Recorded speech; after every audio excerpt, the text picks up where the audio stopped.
वेंकटेश प्रसाद commentary हो रही थी कि जी मैं बॉलर के साथ भिड़ रहा हूँ। आप ये फील नहीं करते कि लोग जो आपसे इतना ये सवाल करते हैं वो सारा बर्डन आमिर सुहेल पे डालते हैं कि भाई जैसे आमिर सुहेल आउट हो गया तो शायद मैच हार गए। हमने एक बहुत बड़ी गलती की। वो क्या? वो ये थी कि उस वक्त हमें जावेद मियांदाद को ऊपर भेजना चाहिए।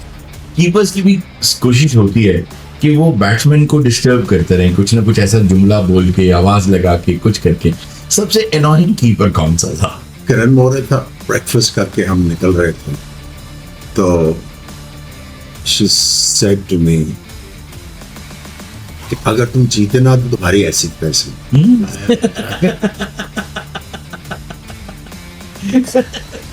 मैं एकदम से चिकन जी हम कोशिश ही कर सकते हैं। इंडिया पाकिस्तान के भी प्लेयर्स की बात करें, देखिए ग्राउंड पे आपको राइवलरी नजर आएगी। अच्छा, आपके ख्याल में बाबर आजम का जो स्किल्स में या प्ले मतलब खेल में जो एक डाउनफॉल आया है, उसका एक रीजन अगर वो सुन रहे होंगे इस वक्त आपको, तो आपके ख्याल में देखिए टेक्निक में क्या थोड़ा सा झोल आया हुआ। अस्सलाम वालेकुम नाज़रीन, वेलकम टू ब्लैक बॉक्स। मैं हूं हारून रफीक। मेरे साथ आज मौजूद है पाकिस्तान के साबिक बैटर, और सिर्फ ये नहीं कि वो बैटर है बल्कि कप्तानी भी की, और उसके साथ साथ ऐसी वलवला अंगेज बैटिंग करते थे कि उन्हें देख के हमें भी जोश आ जाता था। इनसे बहुत मजे की बातें करेंगे आपके हर दिल अजीज आमिर सुहेल। अस्सलाम वालेकुम। वालेकुम। कैसे हैं भाई जनाब? बिल्कुल ठीक। आजकल कहाँ होते हैं? पाकिस्तान में नजर कम आ रहे हैं। पाकिस्तान में भी होता हूँ लेकिन ज्यादातर इंग्लैंड में टाइम गुजरता। अच्छा जी। वहाँ क्या मसरूफियात होती हैं? वहां पे कुछ भी नहीं जी, जब फारिग टाइम होता है स्पेंड विद माय फैमिली। अच्छा। बेटी मेरी वहां पे पढ़ रही है। गुड। सो जब भी जो भी कमिटमेंट होती है वो फुलफिल करके जो भी मुझे टाइम मिलता है बेटी और बेगम के साथ गुजारता हूँ। वेरी फिर लाहौर आता हूँ, वालदा के साथ टाइम गुजारता हूँ। अच्छा, एक सवाल बहुत पूछा जाता हो जी कि वेंकटेश प्रसाद बड़ी दफा दे चुका हूं। आप दे चुके। I mean, वो इन्होंने एक तरह का लोगों को जो कमेंट्री हो रही थी कि जी मैं बॉलर के साथ भिड़ रहा हूँ, इस तरह का नहीं था। कई दफा ये होता है, हमने जावेद मियांदाद साहब से सीखा हुआ है कि जब बॉलर जरा थोड़ा सा छाए ना तो उसको उसका फोकस तोड़ने के लिए उसको जरा करो। बिल्कुल सर। अनफॉर्चुनेटली वो गेंद ही बड़ा अच्छा किया उसने। आपने बोर्ड फाड़ दिया भाई। उसने गेंद ही बहुत अच्छा किया। सो आई मीन इसमें नहीं, उससे पहले आपने जो शॉट लगाई थी आपने बोर्ड फाड़ दिया। बेसिकली देखें, आपको कई दफा जो है वो किसी का रिदम तोड़ने के लिए कुछ करना पड़ता है। आप ये फील नहीं करते कि लोग जो आपसे इतना ये सवाल करते हैं वो सारा बर्डन आमिर सुहेल पे डालते हैं कि भाई जैसे आमिर सुहेल आउट हो गया तो शायद मैच हार गए? नहीं खैर, जिस तरह हम लोग मार रहे थे विकेट छोड़ के, एक गेंद की मार थे हम लोग। हाँ, ये भी बात है। बेसिकली जो हमने तो जो हमारा एम था वो यही था कि जो उस वक्त देखें 287 जो था वो एक नॉर्मल टोटल नहीं था। हाँ, उस वक्त तो बहुत बड़ा टोटल था। फिर एक ओवर जो है वो आपका काट भी दिया गया। उसके बाद हमें पता था विकेट टर्न करना है, तो हमारी कोशिश ये थी कि एवरेज 4 के पास है। बिल्कुल सही। वो आ गई। उसके बाद इतने बड़े नाम थे। अच्छा, मेरा सवाल थोड़ा सा उसी मैच के हवाले से डिफरेंट, क्योंकि मैं ये समझता हूं कि सारा बोझ एक ही बैट्समैन पे डाल देना ये दुरुस्त नहीं है। आपने स्पीड टोन बहुत अच्छी सेट कर। वहां पे हमने एक बहुत बड़ी गलती की। वो क्या? वो ये थी कि उस वक्त हमें जावेद मियांदाद को ऊपर भेजना चाहिए। ओके। आफ्टर दैट स्टार्ट, अगर वो उस वक्त उनको प्रमोशन मिल जाती, वो विकेट रोक या किसी और को आप ऊपर भेज देते, तो वो आपको जिस तरह आराम से खेल के वो लेके जाते हैं। अनफॉर्चुनेटली वो रिदम टूट गया, जिसकी वजह से आपको ऐसा बैट्समैन वहां पे चाहिए था जो सिंगले दुक्के निकालता रहता और वो टिक करता रहता बोर्ड को। अनफॉर्चुनेटली ये तो अब पुरानी चीजें जी। Let's move. मेरा अभी भी सवाल वो रह गया, वो ये कि जितने बैट्समैन उस वक्त आ रहे थे, अगर आप आज भी वो मैच निकाल के देखें, उनकी बॉडी लैंग्वेज में और आपकी बॉडी लैंग्वेज में बहुत फर्क था। वो जब आ रहे थे, अब छोड़ो जी। My question is, was there some pressure in the dressing room? Maybe they were feeling the pressure of an Indian game. आप फील कर रहे थे कोई प्रेशर था? मुझे तो नहीं था। अवाम का नहीं, मुझे तो इन इंडिया नहीं। देखिए बात यह है कि जब आपको ऐसा प्लेटफॉर्म मिलता है जहां पे हर बंदे की नजरें उस मैच पे हो, ऑब्वियसली आप आप जो है वो जज्बे के साथ तो जाके खेलते हैं। तो मेरा तो यही था कि जब ये इंडिया और पाकिस्तान का मैच आता था तो मुझे याद है जब मैं वर्ल्ड कप का फाइनल खेला था 92 में, तो इधर से आवाज आ रही थी, इधर से आराम से खेलना है, ये करना है, वो करना है, वो करना है। So I moved away from my game. Okay. उसके बाद उस मैच के बाद मैंने कहा कि यार जितना तगड़ा मैच होगा आपने उतनी जाके अपनी ये गेम लेके जानी है। बिल्कुल सही। Do not feel any pressure, just go and express yourself. बिल्कुल सही। और उसके बाद फाइनल्स आई मीन जो भी खेले हैं ठीक रही परफॉर्मेंस। बिल्कुल सही। अच्छा जी, आज तक, क्योंकि आपने कप्तानी भी की है टीम की, आज तक सबसे फनी या सबसे odd weird excuse catch drop करने की किसी फील्डर ने क्या दिया आपको? देखिए जो एक्सक्यूज होता है सबका नजर नहीं आया गया हमें यही हो सकता है ना। हाँ, यही चलता था। अच्छा अच्छा। नहीं आया। एज अ कैप्टन सबसे ज्यादा किस प्लेयर पे आपने ज्यादा मेहनत की, ज्यादा कोशिश की और उसने आपको रिजल्ट्स भी आपकी मर्जी के? देखिए आपको ज्यादा मेहनत करने की जरूरत नहीं पड़ती। ठीक है। आपका सिस्टम इतना तगड़ा था लेट 90s अर्ली 2000 में, आप कह लें सिस्टम बहुत तगड़ा था। ठीक। और जो भी प्लेयर आपका सिस्टम के थ्रू आ रहा था वो तगड़ा ही होता था। और उसकी सिर्फ जो है वो फाइन ट्यूनिंग करने की जरूरत होती थी। उनको ये बताना होता था कि ये मैच है और आपसे ये रिक्वायर्ड है। और उसमें ये भी था कि एज ए कैप्टन आपने ये मेक श्योर करना था कि मैं इसको जो जॉब दे रहा हूँ क्या ये कर सकता है, अहलियत है इसमें कि नहीं। क्योंकि कुछ प्लेयर को जब आप कंफर्ट जोन से निकालें तो उनका क्रश होने का चांस है। बिल्कुल। कई प्लेयर्स होते हैं जो दे एक्चुअली फ्लरिश जब उनको बहुत ज्यादा प्रेशर में डालें तो वो फिर वो निकलता है। कुछ प्लेयर्स हैं जो कंफर्ट जोन में रहने के ऊपर जो है वो कंफर्ट अच्छा रहते हैं और परफॉर्म करते रहते हैं। सो एज ए कैप्टन आपने ये डिटरमिन करना है और रिकॉग्नाइज करना है। कोई ऐसा प्लेयर है कि आपने सोचा ही कुड हैव बीन लेकिन वो नहीं कर सका, जाया हो गया? देखिए वो तो बहुत लंबी लिस्ट है। आमिर जाहिद फजल मैं समझता हूँ कि one of the most talented batters Pakistan खेले भी हैं। और मुझे याद है कि he was not part of the team. और ग्रेट माल्कम मार्शल जो थे फास्ट बॉलर, वो मेरे से अक्सर पूछते थे वो किधर गया है, वो किधर गया। आई थिंक वो जाया हुआ और बहुत ज्यादा टैलेंटेड प्लेयर्स जो हैं वो जाया हुए हैं। अच्छा, एक चीज आप फील करते हैं कि उस वक्त जो क्रिकेट था, पहली बात तो ये कि ये बहुत तहजीब याफ्ता सा एक खेल समझा जाता था। जैसे टी ब्रेक इसमें होती थी, लोग फैमिलीज के साथ, प्लेयर्स भी इवन फैमिलीज के साथ, वो पुराने हिस्ट्री की बात करें तो वो सूट पहन लिया करते थे, फिर दोबारा किट पहन के दोबारा टेस्ट खेलना शुरू कर। तो आहिस्ता आहिस्ता आहिस्ता आहिस्ता कहीं वो मैनरिज्म, वो एथिक्स, वो वैल्यूज बिल्कुल एडिकेट हो गई। मेरा नहीं ख्याल। अच्छा। मेरा बिल्कुल ख्याल नहीं है कि ये एडिकेट हुई। अभी स्टिल देयर। अच्छा। It's still there. और देखें अगर आप इंडिया पाकिस्तान के भी प्लेयर्स की बात करें, देखिए ग्राउंड पे आपको राइवलरी नजर आएगी, बट ऑफ द फील्ड जो म्यूचुअल रिस्पेक्ट है, डिसेंसी, म्यूचुअल रिस्पेक्ट है, वो आज भी एग्जिस्टेंस है। लेकिन ऐसा नहीं है कि हमें देखने को मिलता है कि जो पहले क्रिकेटर्स होते थे, आपके दौर के जितने क्रिकेटर्स थे, वो आज भी ना एक हम उनको भी लुक अप टू देम कि यार ये क्या शानदार शख्सियत है एज पर्सनैलिटी। लेकिन अब हम ये देखते हैं कि लड़के टिकटॉक्स ऐसी बनाते हैं, चीज़ें हरकतें ऐसी कर रहे होते हैं। एक्चुअली आप इस पे अपना एनालिसिस ज़रूर दीजिएगा। मुझे ये लगता है कि आजकल के लड़के जैसे ही कोई एक दो अच्छे मैचेस खेल लेते हैं, कहीं नंबर्स में नज़र आना शुरू हो जाते हैं, साथ ही उनके अंदर से एक सेलिब्रिटीज़म या ऐसी चीज़ निकल आती है जो उनको शायद बाहर करती है नेट्स पे धूप में मेहनत करने से। मेरा नहीं ख्याल। देखिए जो भी प्रोफेशनल होगा, जो आपका नाम बनता है, आपके ऊपर रिस्पॉन्सिबिलिटी जो है वो ज्यादा बढ़ती जाती है। आपके जो फैन फॉलोइंग है वो बढ़ती है। अब आपने उनकी एक्सपेक्टेशंस के मुताबिक डिलीवर करना। अगर आप नहीं करते तो you will be forgotten very quickly.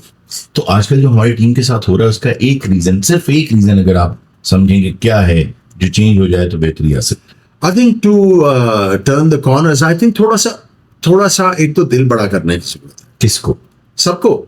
I mean कई दफा फीलिंग आती है किसी वजह से डरे हैं hmm. So they are not expressing themselves. Okay और दूसरा यह है कि टेक्निक के ऊपर फोकस करें। ओके टेक्निक बेहतर होगी, हर चीज फॉलो करें। बिल्कुल सही। टेक्निक और फास्ट बॉलर्स का जो मेरा ख्याल है जो काम है, जहां पे मुझे लैक नजर आ रहा है कि उनके फर्स्ट क्लास में इतने ज्यादा ओवर्स नहीं है। अच्छा। देखिए अगर आपकी सिलेक्शन फास्ट बॉलर्स की अगर T20 क्रिकेट की बेस के ऊपर होगी, वहां तो 4 ओवर करने हैं। टेस्ट मैचेस में आपको जब आपका कोई बॉलर फर्स्ट क्लास में बॉल करता है, कई दफा 15 ओवर में अगली टीम फारग हो जाती है। 15 वो करेगा, 15 20 30 किसी और ने किए हुए, टीम फारग हो गई, दूसरी लंबी बॉलिंग नहीं करनी पड़ी, कई दफा आपकी पिद्दी लगती है।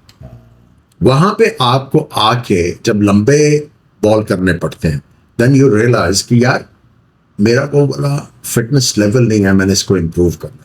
जो आप फर्स्ट क्लास क्रिकेट ज्यादा खेलते हैं, लंबे ओवर्स करते हैं, फिर आपको आइडिया होता है मैंने अपनी फिटनेस लेवल इधर लेके आनी है ताकि जब मैं पहला स्पेल कर रहा हूं ये पेस है मेरी, दूसरा कर रहा हूं वही पेस है मेरी, तीसरा स्पेल कर रहा हूं वही पेस है मेरी। बिल्कुल। सब जाके जो है you throw them at the highest level.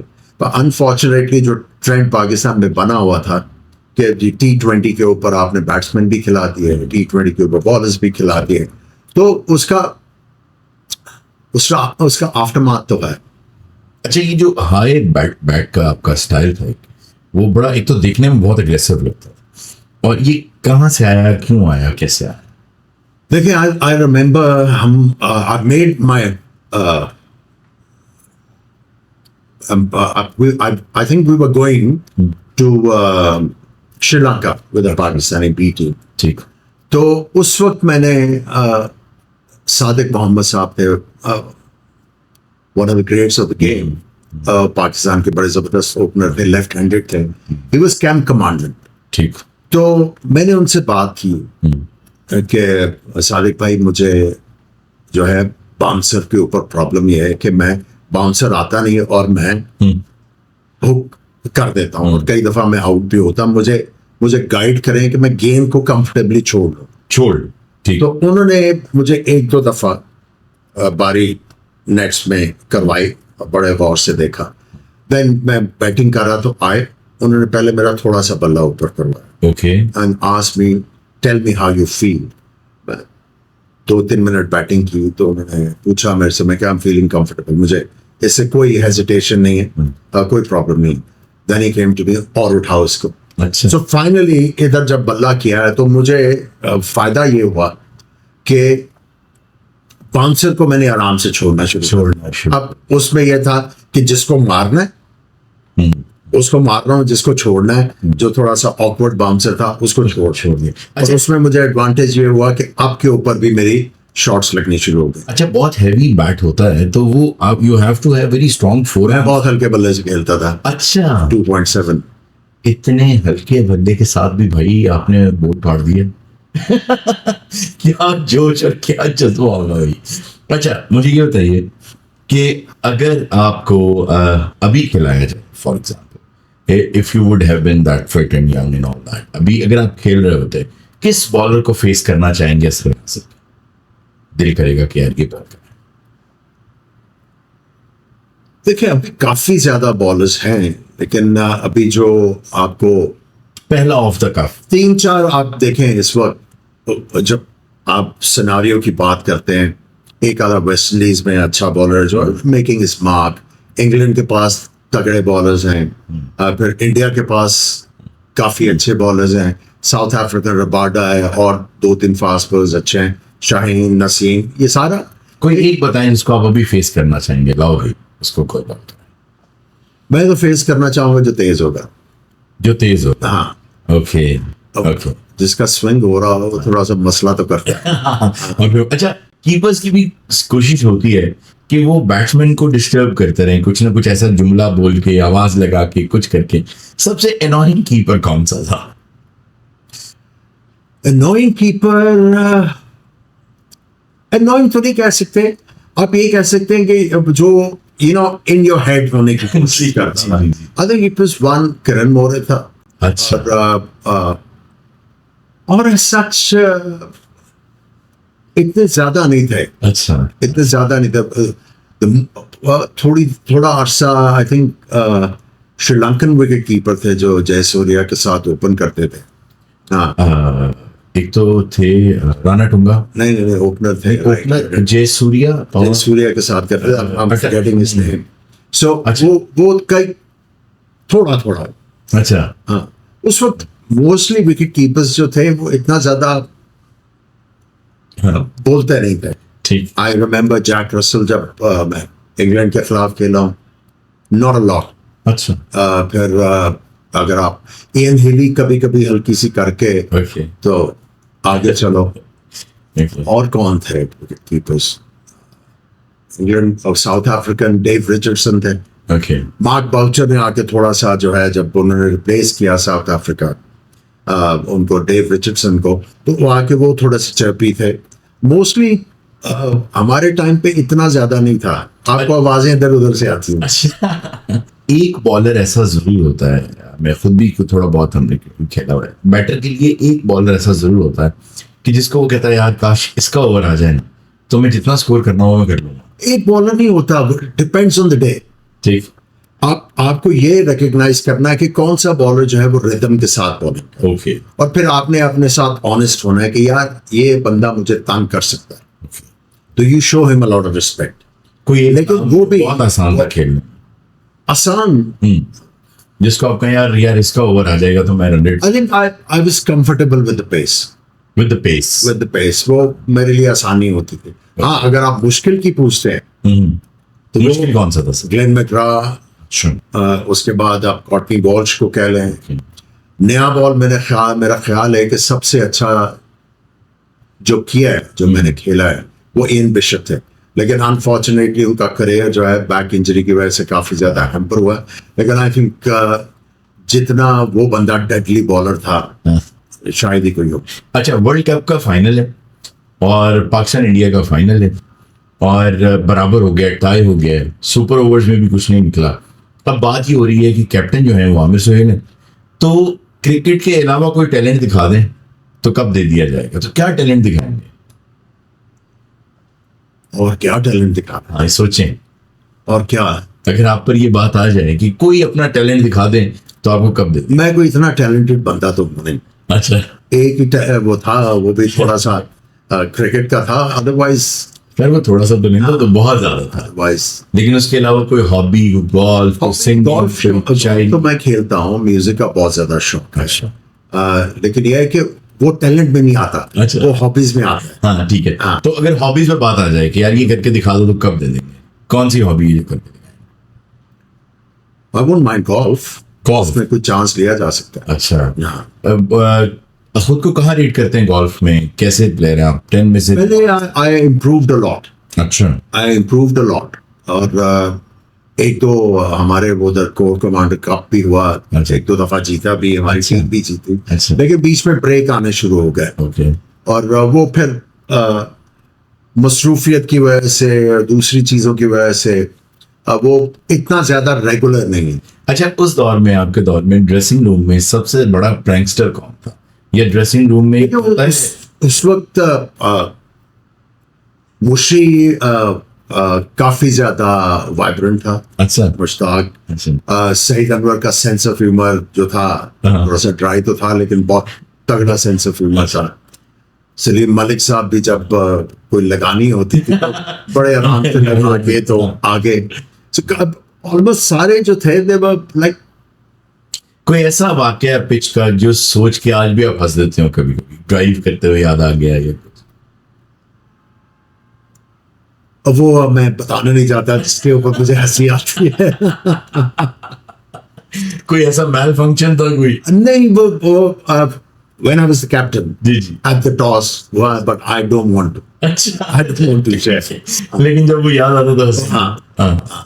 Aamir भाई अभी बांग्लादेश के खिलाफ भी व्हाइट वॉश हो गया, छोटी टीमों से भी अब बहुत हार रहे हैं, किसी भी इवेंट में कोई अच्छी कारकर्दगी नहीं है। ये सब क्यों हो रहा है और कैसे यहाँ तक पहुंच गए? देखिए, मुझे याद है कि 97 में यूजुअली जब हम लोग टूर से वापस आते थे, दोपहर के टाइम जब घर से निकलते थे, तो आपको बाइक्स के ऊपर, मोटर बाइक्स के ऊपर और बस स्टॉप्स के ऊपर लड़के किक बैग्स के साथ नजर आते। एग्जैक्टली, बिल्कुल सही। जब 97 में आई रियलाइज कि यार ये तो नंबर बहुत श्रिंक होता जा रहा है। सो उस वक्त हम लोगों ने क्रिकेट बोर्ड के लोगों को कहा कि you have to look into this, you have to look into this, क्योंकि अगर आपकी क्लब क्रिकेट जो है वो डाई डाउन करेगी तो आपका आगे जाना बड़ा मुश्किल होगा। सो उसके बाद आप देखें कि आपका जो फर्स्ट क्लास का जो स्ट्रक्चर है वो तो हर साल तकरीबन चेंज होता है, but nobody has given importance to club cricket. देखिए स्कूल क्रिकेट जो है, जो स्कूल की स्पोर्ट्स है, वो मुश्किल होगी है। आपने आप देखिए जो जो कल्चर्स क्रिएट होते हैं थिंकिंग के साथ होते हैं। अगर आप इंग्लैंड में जाएं, जो सबसे महंगी जगह है, सबसे एक्सपेंसिव जगह है, वहां पे 6 ग्राउंड अवेलेबल है। बिल्कुल बिल्कुल ऐसे। वहां पे भी तो रियल एस्टेट का हो सकता है ना। बिल्कुल। स्पोर्ट्स को बहुत ज्यादा जो है इंपॉर्टेंस दी जाती है, because that's way of life and is part of education. अब आपने क्या किया हुआ है, 2-2 कनाल के घरों के ऊपर इजाजत दे दी हुई है स्कूलों की, अब भरमार होगी हुई है। अब उसको इम्प्रोवाइज करना इनको मुश्किल नजर आता है, लेकिन हालांकि हो सकता है, ठीक, इट कैन बी डन। ठीक। अब वो तो आपने बिल्कुल ही जो इसको साइडलाइन किया हुआ, एक इवेंट करवा देते हैं साल का, उसके बाद ना बच्चा जो है रेगुलर क्रिकेट खेलता है, टूर्नामेंट खेलने के बाद उससे कोई फायदा नहीं होगा। That's lipstick powder and paint. Club cricket जो है वो आपकी जान है, ठीक, यहीं से प्लेयर जो है वो सीखता है। ठीक। क्लब क्रिकेट के मैचेस होते हैं, जब हम खेलते थे वजीर अली लीग थी, 10-12 साइमल्टेनियसली टूर्नामेंट हो रहे होते थे। जितनी आप क्रिकेट खेलते हैं उतना आप इम्प्रूव करते हैं, यू नो योर गेम। बिल्कुल सही। जब आप अपनी गेम जो है उसको जान लेते हैं, फिर आप इम्प्रूव करना शुरू करते हैं and you don't look back. हाँ, बीच में पैचेस आते हैं, ऊंच नीच तो होती है life, this is part of life. बड़ा अच्छा करेंगे, किसी दिन ऑर्डिनरी डे होगा, स्ट्रगल भी करेंगे। सो जब तक आप क्लब क्रिकेट को रिवाइव नहीं करेंगे, ठीक है, तब तक आपको फायदा नहीं ओके। होगा। अब जब क्लब क्रिकेट नहीं है तो what is the criteria of selections? जो आप रिप्रेजेंटेटिव क्रिकेट खिलाते हैं, क्राइटेरिया नहीं है, इसलिए आपके पास जो पूल ऑफ प्लेयर है वो बढ़ नहीं रहा। सो ये ओवरनाइट नहीं हो रहा। लेकिन ऐसा क्यों है कि यही प्लेयर्स हैं, यही टीम है, एकदम जब ये प्लेयर्स आते हैं बहुत शानदार खेलते हैं हर मैच, लेकिन जैसे ही एक सेलिब्रिटी स्टेटस पे जाते हैं, जैसे हम आजकल देख रहे हैं, गेम बिल्कुल नीचे आ जाता है। इसका क्या रीजन? आजकल जो है वो इतनी इंफॉर्मेशन अवेलेबल है कि जब आप स्कार करते हैं तो आपको एक एक चीज का प्लेयर के बारे में पता लग जाता है। बिल्कुल। ठीक है, जब इतनी इंफॉर्मेशन अवेलेबल है तो दूसरी टीमें आपको वर्कआउट कर लेती है। अब आपने वहां पे अपना स्किल लेवल रेज करना है, बिल्कुल ठीक। क्योंकि आप स्टेगनेंट नहीं रह सकते। अगर आप स्टेगनेंट होंगे तो यूल बी आउट। बिल्कुल सही। ठीक है, so you have to keep on improving your skills. अब आपका प्रोफेशन ये है, अगर आप एक ही तरह चलते रहेंगे, वो मोनोटनी आएगी बिल्कुल। तो आपकी लीडरशिप खत्म हो जाएगी। बिल्कुल ऐसे। So you keep on raising your skill levels. You have to keep on adding something. तब जाके जो है वो इसका एक इफेक्ट होगा, बिल्कुल सही। वरना इफेक्ट डाई डाउन कर जाता। So that's where our players, मैं समझता हूँ कि हमारे पाकिस्तान में जो बहुत इंपॉर्टेंट चीज है करने वाली, एक तो जिसका हमने बड़ा सुना है, मैन मैनेजमेंट। लेकिन मैं किसी और एंगल से बात करूं, प्लेयर मैनेजमेंट ठीक है, एंड टैलेंट मैनेजमेंट। ओके, ये दो मुख्तलिफ चीजें, दो मुख्तलिफ चीजें। एक बिहेवियर और पर्सनैलिटी से रिलेटेड है, ठीक है, एक स्किल्स। skills।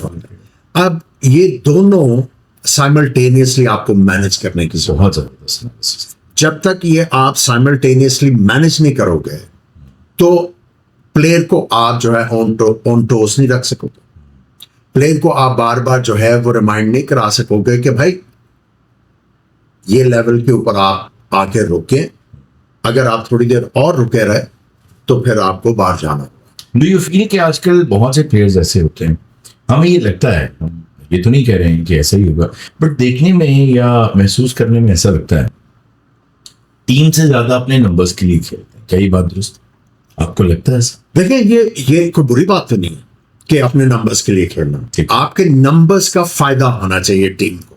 हाँ देखिए, फॉर एग्जाम्पल अगर मैं अपनी 50 कर लूंगा, टीम हार जाएगी, रन रेट नीचे रहेगा, लेकिन मेरी 50 हो जाएगी, तो मुझे वो करनी चाहिए या जितवाना चाहिए? देखिए जो प्लेयर का मेजर है ना, अगर आप प्लेयर का मेजर लेते हो, आपने प्लेयर वो देखना है जिसने आपके लिए मैच जितवाए, और ज्यादा इंपॉर्टेंट चीज जो है इसने मैच कितने बचाए हैं, बिल्कुल सर। मुश्किल हालात में से बचा के किस तरह लेके गया। क्योंकि ये वाली चीज जो है, ये वाली चीज जो है वो एक तो मेजर देती है, उसके बाद आपको अश्योरेंस देती है कि नहीं यार टैलेंट है, स्किल भी है, किसी भी सिचुएशन को मैं वो डील कर लूंगा, और ये प्लेयर जो है मुझे डील करके दिखाएगा। सो ये चीज जो है बुरी नहीं है कि आप अपने नंबर्स के लिए। देखिए पुराने जमाने जब हम क्रिकेट खेलते थे तो हमें शुरू में यही सिखाया जाता था, पहले 25 अपने लिए, ओके, अपने लिए, बाकी सारे फिर टीम। अच्छा। अब देखिए आप जो बात कर रहे हैं ना, बेसिकली वो जो मैंने प्लेयर मैनेजमेंट की बात की या टैलेंट मैनेजमेंट की बात की, देखिए जब प्लेयर नया आता है ना टीम में, नया वो अपनी जगह बना रहा होता है टीम में, ठीक है। जब टीम में पक्का होता है फिर वो टीम के लिए खेलना शुरू करता है, ठीक, ये याद रखिएगा। पहले उसने जगह बनानी है, फिर उसने टीम के लिए खेलना, फिर उसने टीम के लिए मैचेस जितवाने, फिर इट्स अ प्रोसेस, फिर उसने मैचेस बचाने भी हैं। अब मसला यह है कि इन एंड आउट जब प्लेयर होगा, इन एंड आउट जब प्लेयर होगा, जब वो कम बैक आसान काम नहीं है, जब वो कम बैक कर रहा होगा फिर वो अपने लिए खेलेगा। बिल्कुल ठीक। अच्छा ये बताइए, आपने बात की अपने दौर की, तो ऑन स्क्रीन या मैचेस में हम देखते थे कि आमिर शोएब को देख के लगता था कि बहुत गुस्से वाला, जज्बाती, इस तरह। आम जिंदगी में कैसे हैं?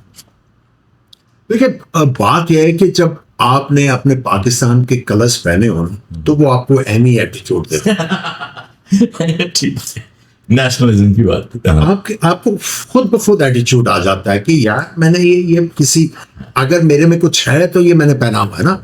ठीक। तो जब आपको एटीट्यूड आ गया और उसने आपको कॉन्फिडेंस दिया, then you have to wear that confidence on your chest. अच्छा ये बताइए, जैसे आपने अभी बहुत से हल बताए कि ये किया जा सकता है, ये किया जा सकता है, ये किया जा सकता है, तो इतने सालों से ये सब किया क्यों नहीं जा रहा? देखिए जब आपकी प्रायोरिटीज जो हैं वो इधर उधर की होंगी, और देखिए आपको आपके क्रिकेट बोर्ड में कितने क्रिकेटर्स आए, 2-3 डेकेड्स में देख लें, दो आए होंगे, ठीक, 2 या 3। अब जो भी नॉन क्रिकेटर आता है वो रिलायंट तो क्रिकेटर्स की सजेशंस के ऊपर ही है। बिल्कुल सही। ठीक है, अनफॉर्चुनेटली जो भी आए हैं उनको किसी ने फोर्स नहीं किया कि क्लब क्रिकेट जो है वो बहुत ज्यादा जरूरी है। Okay. I remember when I was director game development national academies, उस वक्त मैंने उनको ये कहा था कि सबसे बड़ा इल जो है पाकिस्तान का वो है आपके रीजनल बॉडीज और डिस्ट्रिक्ट बॉडीज, नॉन क्रिकेटर्स आगे हुए। पहले क्रिकेट जो थी वहां पे आपको वॉलंटियर्स नजर आते थे जो बेलोस होके क्लब्स भी चला रहे हैं, प्लेयर्स की हेल्प कर रहे हैं, क्रिकेट को आगे लेके जा रहे हैं। वो वॉलंटियर्स खत्म थे। ठीक, यानी जब उन सीट्स पर नॉन क्रिकेटिंग लोग आते हैं तो उनके पहले भी नॉन क्रिकेट, काफी नॉन क्रिकेटर्स थे, बिल्कुल सही, लेकिन it has become a business. Okay. अब उसमें यह है कि आप जब क्लब क्रिकेट की बात कर रहे हैं तो वहां पे यह है कि आपके जो वोटेड क्लब्स जिनको वोट मिला, अब ये स्क्रूटनी करते हैं क्रिकेट बोर्ड वाले। स्क्रूटनी ये है कि इस दिन जो है आके देखना, आपने फॉर्म फिल करने हैं, 20 प्लेयर ले आते, किराए पे आते हैं, किटे पहनाते हैं, वो दिखाए जाते हैं, वोट बाहर चले आगे। अब उसमें इल्स क्या है? अब जब आपकी क्लब क्रिकेट जो है वो हो नहीं रही, अब जब क्लब क्रिकेट नहीं है, आपका क्राइटेरिया क्या है? क्राइटेरिया कोई अब होता यह है कि जो जिनके पास क्लब के पास वोट्स हैं, अब इलेक्शन होते हैं जब रीजनल बॉडीज के, वो कहते हैं जी कि हम 6 बंदे हैं तो हम आपको देंगे, सपोर्ट करेंगे, तो आप जीत गए तो फिर आपने ये करना। ओके तो वो फिर वो चलता है। कुछ पॉलिटिक्स अब ज्यादा बन गई, बहुत ज्यादा होगी। और देखें, गंदी और अच्छी सियासत जब तक जो आने वाला रिकग्नाइज नहीं करेगा, is in no position to ये ऐसे फर्क है जैसे गुनाह और सवाब में फर्क। आप सही वाले फैसले नहीं कर सकते। सो उसमें ये होता है कि मैंने आपको पहले जिक्र किया, जब मैं पहली दफा ट्रायल्स पे गया, मेरा कोई नहीं कहा, दोस्तों ने कहा चलो ट्रायल्स अंडर 19 के हो रहे हैं, चलते हैं। I got selected. उस वक्त जो पावर में जो होती थी, जो भी ग्रुप और जो ऑपोजिशन थी, सवाल ही पैदा नहीं होता था कि वहां पे कोई नॉन डिजर्विंग प्लेयर आ जाए। ओके वो वहां पे मेरिट को जो है वो बहुत ज्यादा प्रेफरेंस थी। उसमें यह था कि अगर ऑपोजिशन का बच्चा अच्छा है तो उसने पहले आना टीम। सो वो था एक सिस्टम आपका चल रहा था, और रिस्पेक्ट, टैलेंट की रिस्पेक्ट थी। अब क्या है, अपने पर्सनल गेन्स के लिए जो डिजर्वेड बच्चा है उसको मौका नहीं मिलता। अब देखें ना, पिछले अगर 5 साल से आपकी जो रिप्रेजेंटेटिव क्रिकेट हो रही है और वही लड़के आए जा रहे हैं, तो नया कहां से आएगा? अगर वही लोग जो हैं वो जो सीटों के ऊपर बैठे हुए हैं, वो तो ऑब्वियसली अपने लड़कों को जो है वो प्रेफर करेंगे। सो उस वक्त मैंने इनको कहा था कि भाई, सबसे पहले you have to get rid of these ills. आप क्लब का टूर्नामेंट कराएं पूरे पाकिस्तान में, उसकी प्राइज मनी जो है वो क्यों नहीं ऐसा एक्सट्रावेगेंट रखें। वो माने क्यों नहीं ऐसा? ये जो बॉडीज है ना, जो रीजनल बॉडीज जिनकी दुकानें चल रही, ये अच्छे लोग भी हैं, बहुत अच्छे लोग हैं, वो तो हर जगह अच्छे लोग हैं, लेकिन जिनकी दुकानें चली हुई हैं वो नहीं होने देते। अच्छा ये बताएं कि जो तनज़्ज़ुली है, मुसलसल तनज़्ज़ुली है हमारी टीम की, कहा जाता है फौरी तौर पे कि ज़का अशरफ, मोहसिन नकवी, जो भी चेयरमैन होता है, कि ये उसका कितना कसूर होता है और होता भी है या नहीं होता? लेकिन मैं तो पता क्या कहूंगा, मैं तो सिंपल ये कहूंगा, क्रिकेट अगर खराब हुई है तो हमारी वजह से, हमारी से मुराद एक्स क्रिकेटर्स, ठीक, ऑब्वियसली उनकी सुनते हैं ना, ठीक, उन्हीं के मशवरे। अगर ठीक भी होगी तो हमारी वजह से। अगर एक बंदा जिसकी क्रिकेटिंग बैकग्राउंड नहीं है, ओके, वो आके क्रिकेट बोर्ड को अच्छा रन तो कर लेगा, लेकिन जब आप आके क्रिकेटिंग एस्पेक्ट्स के ऊपर बात करते हैं तो they are limited, they have their limitations. तो उन्होंने एडवाइस पे चल, किसकी एडवाइस पे चल? Ex cricketers. और उसमें यह आ जाता है कि बात यह है कि मुख्तलिफ एजेंडाज, जब तक एजेंडा जो है वो फोकस नहीं होगा ऑन पाकिस्तान। और देखिए, पाकिस्तान जब हारता है तो सबसे ज्यादा तकलीफ जो है वो एक्स क्रिकेटर्स को होनी चाहिए। अब सबको सोचना है कि यार हम पीछे क्यों हैं और हमें अब क्या चीजें करनी है जिससे क्रिकेट आगे जाए। अच्छा ये बताइए कि सबसे एम्बैरेसिंग होता है जब बहुत आसान कैच आपकी तरफ आया, आप नहीं ले पाए, गिर गया, उस वक्त पहला जुमला दिन में क्या निकलता? वो इतनी बड़ी गाली। अच्छा ऐसा कभी हुआ कि मैच हो रहा है, टेस्ट मैच चल रहा है, बड़ा लंबा हो गया, इतना बोरिंग हो गया कि पिच पे ही नींद आनी शुरू हो गई, ऐसा भी होता है? नहीं, जब आपकी पिद्दी लग रही होती है तो फिर नींद तो नहीं आती, फिर तो आप दुआई कर रहे होते हैं जल्दी से जान छूटे। अच्छा कौन सा मोमेंट बड़ा एम्बैरेसिंग था कि यार मैं ऐसा हूं नहीं, मैंने ये कर लेना था, लेकिन बहुत क्रिकेटिंग हिस्ट्री में आपका?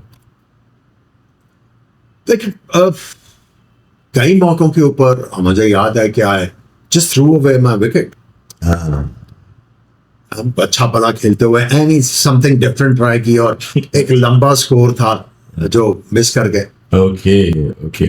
अच्छा ये बताइए कि जब आप बाहर जाहिर है पाकिस्तान को रिप्रेजेंट करने जाते हैं, आमतौर पे ये कहा जाता है कि क्रिकेटर जो है अगर वो बैटर है तो उसकी बैटिंग देखनी चाहिए, बॉलर है तो बॉलिंग और बाकी फील्डिंग वगैरह, मतलब स्किल के हवाले से बात करनी चाहिए। अगर अंग्रेजी नहीं भी आती या कोई जबान नहीं आती या टेक्निकल जार्गन्स का पता नहीं है तो इट्स ओके। क्या आप समझते हैं कि साथ पर्सनैलिटी पे भी, ग्रूमिंग पे भी काम करना चाहिए? देखिए इस पे हुआ था। अच्छा। मुझे याद है जब रमीज सीईओ थे, जनरल तौसीर बिल्कुल। चेयरमैन क्रिकेट बोर्ड थे, ठीक। तो लड़कों को, जो यंग लड़के थे, उनको टेबल मैनर्स सिखाए जाते थे। अच्छा। खातून अंदर दाखिल हुई हैं तो आपने chivalry, नॉट शिवानरी, chivalry। वो डेड है, वो बताया जा रहा था कि डेड नहीं है। खातून जब एंटर करेंगी कमरे में, आपने खड़े होना है। If you are wearing a hat, कोई इससे हाथ You have to मिलाना, remove you it. Have to remove it. उनको फिर लोगों के साथ इंटरेक्शन करना सिखाया जा रहा था। यानी आप ये समझते हैं कि अंग्रेजी भी, वो शहरयार साहब आए, उन्होंने बंद करवा दिया। अब Okay. तो वो यानी आप हूँ मैं, लेकिन उन्होंने बंद करवा दिया। वही आता है कि सबसे बड़ा मसला ये है पाकिस्तान का, मेन ये है, मैं ये समझता हूँ मेरे ख्याल में, जो आउट गोइंग बंदा है वो बड़ा इंपॉर्टेंट है। ठीक। जो इनकमिंग बंदा है उसको आउट गोइंग के साथ पहले बैठना। कुछ वक्त गुजारना है ताकि भाई आपने ये सारा काम किया है, प्लीज मुझे इसकी प्रोग्रेस बताएं। आपने कौन सा काम शुरू किया था, प्रोजेक्ट शुरू किया था, जिसमें आप समझ रहे हैं कि रिजल्ट्स यील्ड नहीं हो रहे, बिल्कुल सही। किसको हमने जो है वो स्क्रैप करना है, किन चीजों को हमने आगे लेके जाना है। आप मुझे अपनी पूरी जो है ऑडिट रिपोर्ट जो है वो मुझे फाइनलाइज करवा के दीजिए, क्योंकि Yeah, हैंडिंग ओवर कर रहे हैं ना वो। बिल्कुल बिल्कुल बिल्कुल बिल्कुल सो आपके पास हर चीज जो है वो क्रिस्टल क्लियर होनी क्लियर होनी चाहिए। जब आप जो अच्छी पॉलिसीज है उनको चलाना चाहिए। फिर आपको पता है कि यार यहां से मैंने स्टार्ट लेना है। अब होता यह है कि आउट गोइंग बंदा तो वो आउटकास्ट ही हो गया ना, आउटकास्ट। ठीक है। वो बाहर निकलता है, कोई इससे पूछता नहीं है कि यार क्यों, ये क्या आप कर रहे थे। एक स्मूथ ट्रांजिशन नहीं, वो भी, लेकिन वो जो कोऑर्डिनेशन होनी चाहिए वो नहीं है। और मैं समझता हूं कि आउट गोइंग जो बंदा है उसके साथ आपको बैठना है बिल्कुल सही। कि अगर उसके जो डिसीजंस हैं उसको हमने फर्दर किस तरह करना है, और अगर हमने कुछ नई चीज लेके आनी है उसको इस तरह लेके आए कि वो सारी चीज में जल हो। Okay. वो अलग ही नजर नहीं आ रही, लेकिन अनफॉर्चुनेटली जो भी आता है वो आके कोई अपना ना वो कोई ऐसा काम छोड़ के जाना चाहता है कि यार ओ मैं कीता सी। हालांकि जो क्रिकेट को चीज चाहिए वो अभी तक अनफॉर्चुनेटली हुई नहीं, लेकिन लेट्स होप कि अभी काफी ज्यादा एफर्ट हो रहे हैं, होने चाहिए भी। आप देखिए क्लब क्रिकेट के बारे में बड़ा एम्फेसिस है, डोमेस्टिक क्रिकेट के बारे में बड़ा एम्फेसिस है। सो लेट्स होप कि हमें रिजल्ट्स मिलने शुरू हो। चेयरमैन के हवाले से तो हमने बात कर ली। अब शान मसूद जो है वो अंडर स्क्रूटनी आ गए हैं एज कैप्टन ये व्हाइट वॉश के बाद। आपके ख्याल में क्या होना चाहिए?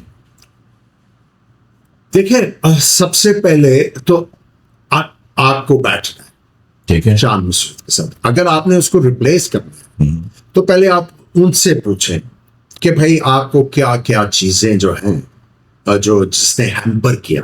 ओके। Okay, in Australia एक आधे टेस्ट मैच में we got into a position जहां से हम लोग मैच जीत सकते, जीत सकते थे, बिल्कुल। ठीक है।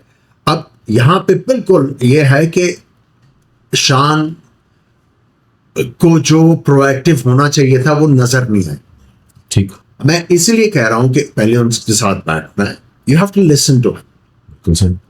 अगर उनकी बातों में लॉजिक है और आपको उसमें समझ आ रही है, आगे चलें। अगर आप समझ रहे हैं कि नहीं इफ़ी सा काम है, फिर आपने सोचना। ठीक है। अब मसला ये है कि एक गलत फैसले की वजह से उजलत में जो फैसला किया,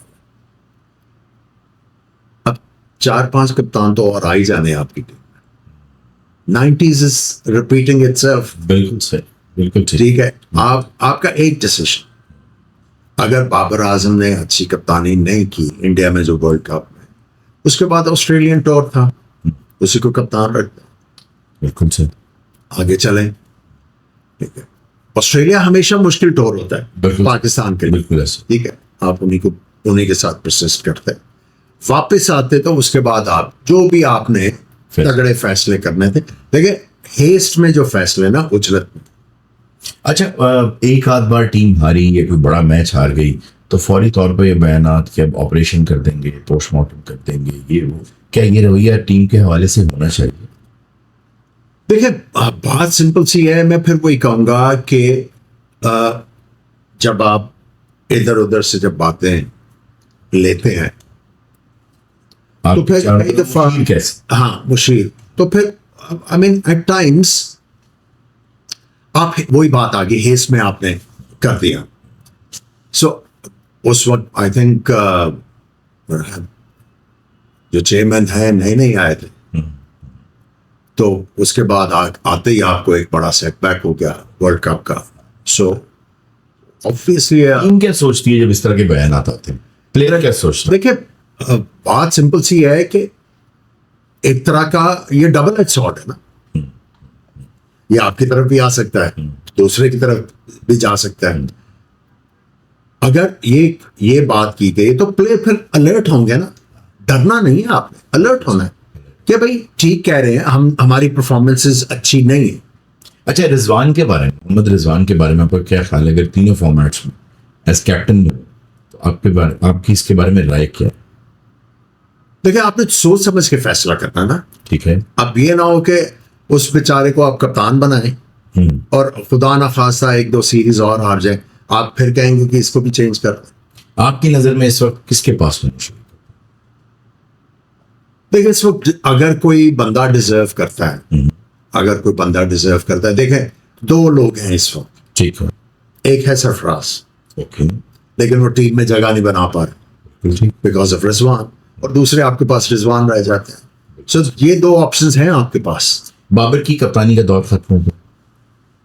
आई थिंक इस वक्त मैं ये समझता हूँ इज मेंटली नॉट देयर, अच्छा अच्छा, मेंटली इज नॉट देयर। अगर वो अपनी परफॉर्मेंसेस नहीं कर पा रहे तो आई थिंक ये बर्डन उनके ऊपर नहीं डालना चाहिए। Okay okay. अच्छा, आपके ख्याल में बाबर आजम का जो स्किल्स में या प्ले मतलब खेल में जो एक डाउनफॉल आया है, उसका एक रीजन अगर वो सुन रहे होंगे इस वक्त आपको, तो आपके ख्याल में देखिए टेक्निक में क्या थोड़ा सा झोल आया हुआ है, झोल आया हुआ है। और मैंने ये आई थिंक आज से 3-4 साल पहले maybe I think Covid के जमाने में या कोविड से थोड़ी देर पहले आई डिड अ वीलॉग। अच्छा जी। और उस वक्त बाबर आजम नाम बना रहा था अपना, ही वाज इम्प्रेसिंग एवरीबॉडी। तो मैंने एक वीलॉग किया जिसके ऊपर कंपेयर कर रहे थे विराट को और बाबर को। अब हमारे एकदम हेस्ट में तो करते हैं ना सारा, जल्दी से फौरन। तो मैंने उस वक्त ये कहा कि यार अभी कंपेयर करना बनता है, अभी बाबर को काफी ज्यादा डिलीवर करना है। इज एन एक्सीलेंट प्लेयर, लेकिन जो उसकी अचीवमेंट है उस तक पहुंचते में और कंपैरिजन में करता भी नहीं। बिल्कुल सर। भाई आप जब ये लोग करते थे ब्रायन लारा, सचिन तेंदुलकर का कंपैरिजन हो ही नहीं सकता। हर किसी की अपनी नीश है, बिल्कुल हर किसी की अपनी नीश है। सो उस वक्त मैंने ये कहा कि बाबर की टेक्निक में एक झोल है, he has to improve it, otherwise ये आके इसको हैम्पर करेगा। और वही हुआ। अच्छा, उसमें फिर एक हमारे जर्नलिस्ट थे, उन्होंने आर्टिकल लिखा जी कि अब ये सिखाएंगे इनको आपके बारे में जी। सो बात सिंपल सी है कि सारे किंग है यहाँ पे, अब उसको प्रॉब्लम हो रहा है, बिल्कुल उसको हो रहा है और he has to improve it. आपको अपनी लाइफ किसी क्रिकेटर के साथ अगर स्वैप करनी, किससे करें? सईद, सही है। इतना ज्यादा फर्क नहीं है। अच्छा, जाने से पहले एक सवाल मेरा जो मैं तमाम अपने मेहमानों से पूछता हूँ जो हाई अचीवर्स होते हैं, वो ये कि सिर्फ और सिर्फ एक चीज, बहुत सी चीजें होती हैं जो पैकेज बनाता है एक कामयाब आदमी, लेकिन आपने एक चीज बतानी है जिसने आमिर सोहेल को हाई अचीवर बनाया। Faith in your ability. Faith in your ability. Confidence or faith in your faith. Confidence बाद में आएगा, पहले फेथ आएगी। फेथ तभी आएगी ना जब आपको when you know your game. Okay अच्छा, आमिर सुहेल अगर बॉबी को खत लिखे आज तो उसमें क्या लिखेंगे? मैं उसमें ये लिखूंगा कि you know, you have to keep on doing the smart work to be able to be somewhere. Okay क्योंकि हमने बड़ा सुना है हार्ड वर्क, जी जी जी जी स्मार्ट वर्क बहुत जरूरी है. स्मार्ट वर्क उसी वक्त करेंगे जो नीडेड है आपको, और जो नीडेड नहीं है उसकी तरफ आपका ध्यान नहीं रहेगा. You will be focused. बिल्कुल सर. और मैं तो अभी कह देता हूँ कई दफा कि hard work is for donkeys and smart work is for humans. वाह बहुत खूबसूरत. सबसे weird fan moment? I think we were in Sharjah. अच्छा. तो ग्राउंड के ऊपर जा रहे थे हम लोग. आई थिंक ऑस्ट्रेलिया कप का फाइनल था हमारा इंडिया के साथ. ठीक. एंड दिस वुमन ब्रेकफास्ट करके हम निकल रहे थे, तो शी सेड टू मी कि अगर तुम जीते ना तो तुम्हारी ऐसी तैसी.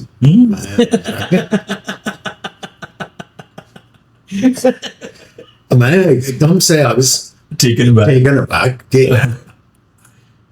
जी हम कोशिश ही कर सकते हैं. There is no guarantee. जी. हम अपनी बिल्कुल कोशिश करेंगे. थैंकफुली हम लोग वो मैच जीत गए. ठीक. And I was hopping okay. कि आप bump into her after the game कि वो होटल में ही होंगी, अच्छा. लेकिन नहीं. अब ढूंढते रहे. जब पहुंचा होटल, हम काफी वो अवार्ड सेरेमनी की और ये वो, ठीक. तो हम मैच खत्म होने के 1.5-2 घंटा बाद जब पहुंचे, मैं क्या शायद वो वहां पे हों और कोई एक्नॉलेजमेंट आए. But no. अच्छा, कभी ऐसा हुआ कि कभी कोई चालान के वक्त या कहीं लाइन बहुत लंबी है, कहीं भी फायदा प्रॉपर उठाया हो कि भाई आमिर सुहेल तो देखिए शुरू में तो देखिए अब बात यह है कि ह्यूमन नेचर है. हाँ, आपको जब प्रिविलेजेस हैं तो वो आप उनका फायदा उठाते हैं, लेकिन विद पैसेज ऑफ टाइम वो जब प्रिविलेजेस का ट्रू मतलब पता लगा तो फिर थोड़ा सा बंदा रिलक्टेंट होता है. और वो ये है कि मैं समझता हूँ कि जो फैसिलिटी विदाउट नेसेसिटी है, इट्स अ प्रिविलेज. ठीक है. अब जब बेटी पैदा हुई, अब जब उनकी परवरिश करनी है, तो फिर जब आप अपने बच्चों को ये सिखाएंगे कि जंप कर लाइन को या कोई एडवांटेज ले रहा है, तो उनका कैरेक्टर कभी भी बिल्डिंग होगा. ट्रू. वेरी. सो ली है शुरू में, ये नहीं है कि कभी नहीं किया, ली है एट टाइम्स. कभी कभी आज भी कर लेते हैं जब बहुत ज्यादा जरूरी हो, लेकिन once you're with your kids and all that, फिर आपको बहुत ज्यादा careful. Lead by example with you. नहीं एग्जाम्पल नहीं, लीड बाय एग्जाम्पल की बात नहीं जी. लीड बाय एग्जाम्पल कह भी सकते हैं और नहीं भी. बात यह है कि आपका बच्चा वही करेगा जो आप करते हैं. बिल्कुल सर. और परवरिश घर से ही आपने उनको ये रिकग्नाइज कराना व्हाट इज राइट और रॉन्ग. और मुझे तो एक याद है वाकया कि हम लोग I think we were travelling to Karachi के कहाँ पे, तो हम लोग लाइन में लगे हुए थे. तो एक जेंटलमैन आए, सूट पहना हुआ, ब्रीफ केस पकड़ा हुआ, and he was jumping the line. अच्छा. She got out of the line and she went him and very politely she asked, आपकी बेटी? हाँ, she asked him, uncle, don't you think okay, it's not the right thing to do? So we are in the line. So आप भी जाएंगे तो वो आ गया आए शर्मिंदगी में. So basically जवानों को पीरों का उस्ताद का. बहुत खूब. Thank you very much Aamir भाई. Thank you. आपके साथ बहुत मजा आया, और अभी भी हम चाहें तो बहुत लंबी बातें कर सकते हैं, लेकिन वक्त खत्म हो गया. Thank you so much. Thank you. आपका शुक्रिया.